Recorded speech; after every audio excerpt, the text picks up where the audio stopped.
How to enable or disable replace swipe with single tap for alarms, alerts, and incoming calls on the Samsung Galaxy S24 series.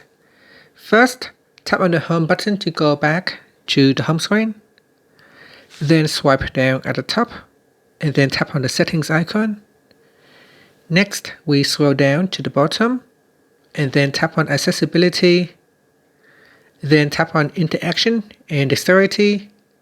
Next in here, tap on assistant menu.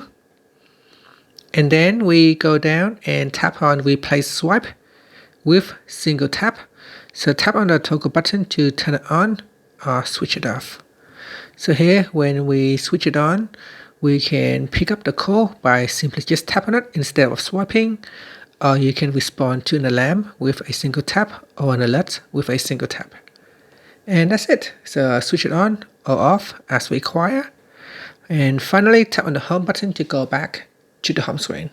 Thank you for watching this video. Please like and subscribe to my channel for more videos.